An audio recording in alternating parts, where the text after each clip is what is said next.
Research చేశారు వీళ్ళు printing కంటే ముందు, వాల్పేపర్ ప్రింటింగ్ కంటే ముందు. వీళ్ళు అసలు జీరో రీసెర్చ్ అంటూ కూడా ఇంటీరియర్ డిజైనర్స్ని కూడా తప్పుపట్టే ప్రయత్నం ప్రస్తుతానికి సోషల్ మీడియా మాధ్యమాల్లో చేస్తున్నారు.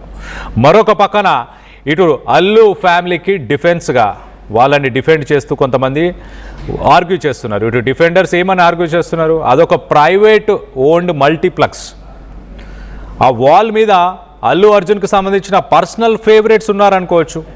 అక్కడ డైరెక్టర్స్ కానీ, అతను వర్క్ చేస్తున్న వర్క్ చేస్తున్న ఫేవరెట్ డైరెక్టర్స్ కావచ్చు, ఫిల్మ్ మేకర్స్, వీళ్ళందరితోని ఎవరితోని కొలాబరేట్ ఇప్పుడు అయ్యాడో, గతంలో అయ్యాడో, లేకపోతే రానున్న రోజుల్లో ఎవరితో కొలాబరేట్ అవ్వాలనుకుంటున్నాడో వాళ్ళ ఫోటోలు పెట్టి ఉండొచ్చు కదా.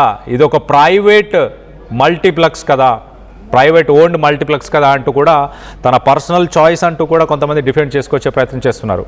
మరికొంతమంది ఇటు ఇంకొన్ని రిపోర్ట్స్ ఏమొస్తున్నాయంటే, ఒక సపరేట్ సెక్షన్లో మల్టీప్లెక్స్ లాంటి ప్లేస్లో ఇటు లెజెండ్స్ కె విశ్వనాథ్, దాసర్ నారాయణరావు కావచ్చు, కె రాఘవేందర్ రావు కావచ్చు, కె బాలచందర్ కావచ్చు, ఇలాంటి వాల్ ఆఫ్ గ్రేట్స్ అంటూ ఒక సపరేట్ సెక్షన్ పెట్టుంటే బాగుండేది అంటూ, ఆ థియేటర్కి సంబంధించిన వాటి ఆప్టిక్స్ డ్యామేజ్ అయ్యాయి ఆల్రెడీ అంటూ ఇటు సోషల్ మీడియాలో కొంతమంది కామెంట్స్ చేస్తున్నారు.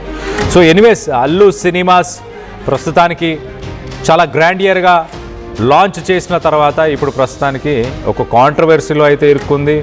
వాల్ ఆఫ్ గ్రేట్స్ అంటూ ఇటు సినీ ఇండస్ట్రీకి సంబంధించిన వ్యక్తుల గురించి ఏదైతే ఫొటోస్ని అక్కడ పెట్టారో దాంట్లో ఇతర భాషలకు సంబంధించి, ఇతర రాష్ట్రాలకు సంబంధించిన వ్యక్తుల గురించి పెట్టారు. కానీ ఇప్పుడు తెలుగు దిగ్గజాలు ఎవరైతే ఉన్నారో వాళ్ళ పేర్లను ఎందుకు మెన్షన్ చేయలేదంటూ